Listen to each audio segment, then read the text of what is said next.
వేముల రోహిత్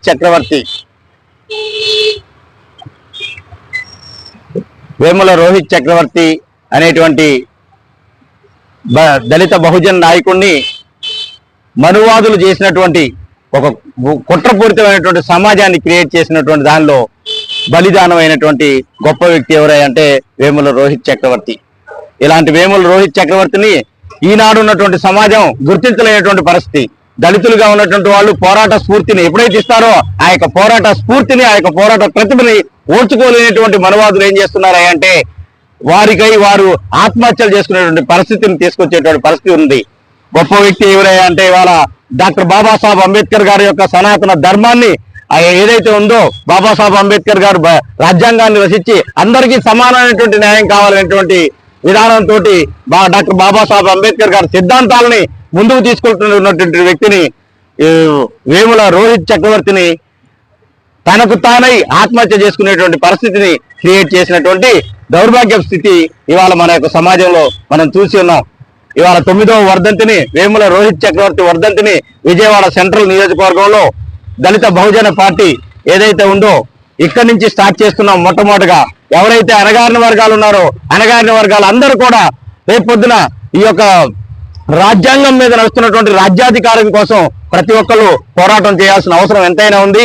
ఇవాళ పోరాడితే పోయేదేం లేదు, బానిస సంఖ్యలు తప్ప. అలాగే ప్రతి ఒక్కరు కూడా రాజ్యాధికారం కోసం పోరాటం చేయాలి. బీసీలు ఎస్సీలు ఎస్టీలు ఐక్యతగా ఉన్నట్లయితే రేపు పొద్దున రాజ్యాధికారం సాధించుకోవటం ప్రతి ఒక్కరికి మనందరికీ సాధ్యమే అవుతుందని చెప్పేసి ఈ విధంగా తెలియజేయడం జరుగుతుంది. అలాగే ఇవాళ మనం పరిస్థితులు గమనించినట్లయితే రాజ్యాధికారం కోసం ప్రతి ఒక్కరు పోరాడుతూనే ఉన్నారు, కానీ ఆఖరి వరకు ఎవరు కూడా అంటే అసెంబ్లీలో అడుగు పెట్టే వరకు ఎవరు కూడా పోరాటం చేయలేనటువంటి దౌర్భాగ్య స్థితిలో ఉన్నారు.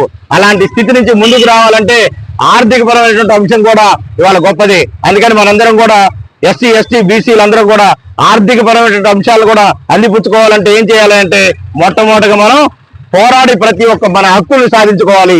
రాజ్యాంగపరమైనటువంటి హక్కులు ఏవైతే ఉన్నాయో వాటన్నిటిని బహుజనులందరూ కూడా మనం తెలుసుకోవాల్సిన అవసరం ఉంది.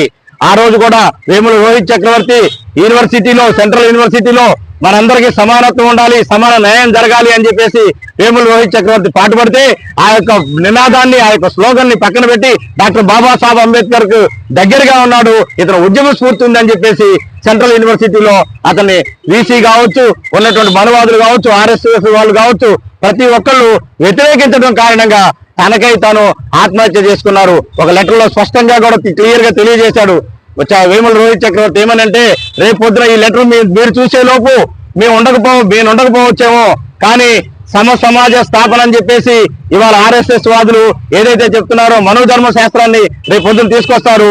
అలాంటి పరిస్థితి వస్తే రేపు పొద్దున అంబేద్కర్ గారు రాసినటువంటి రాజ్యాంగ ఫలాలు మనం అందరం అందుకోలేమని చెప్పేసి వేముల రోహిత్ చక్రవర్తి ఎంతో బాధపడ్డాడు. అలాంటి గొప్ప ధ్రువతార ఏదైతే ఉందో వేముల రోహిత్ చక్రవర్తి బీసీ ఎస్సీ ఎస్టీ మైనార్టీ ప్రతి ఒక్కరి కోసం, విద్యార్థి జేఏసీ మనందరం కూడా కలిసి పోరాడాలి. రాజ్యాంగాన్ని ఏదైతే ఉందో రాజ్యాంగ ఫలాలని అందిపుచ్చుకోవాలని చెప్పేసి పోరాటం చేసినటువంటి వ్యక్తి వేముల రోహిత్ చక్రవర్తి. వేముల రోహిత్ చక్రవర్తి ఇవాళ బీసీ వ్యక్తిగా ఉన్నాడని చెప్పేసి ఆనాడు కూడా బీసీల మధ్యను, ఎస్సీల మధ్యను, ఎస్టీల మధ్యను గొడవలు పెట్టి కులాల కుమ్ములాట్లు కూడా తీసుకొచ్చినటువంటి ప్రయత్నం ప్రభుత్వం చేసింది. అది మనందరం చూసే ఉన్నాం. కాబట్టి మనం కూడా మేల్కొని వివేకవంతులుగా మనం ముందుకెళ్లాలని తెలియజేస్తూ ఈ బహుజన పార్టీ ఏదైతే ఉందో సమాజ స్థాపన కోసం, అంబేద్కర్ యొక్క ఆశయాల కోసం పోరాడుతున్నాం. మేము అంబేద్కర్ ఆశయాల్ని తీసుకొచ్చి ఇవాళ రాజ్యాంగం ఏదైతే చెప్తుందో ఆ యొక్క ఫలాలందరూ అందిపుచ్చుకోవాలని చెప్పేసి దళిత బహుజన పార్టీ ప్రత్యేకమైన నినాదం, ఆ యొక్క నినాదంతో ముందుకెళ్తున్నాం. థ్యాంక్ యూ సో మచ్ అండి.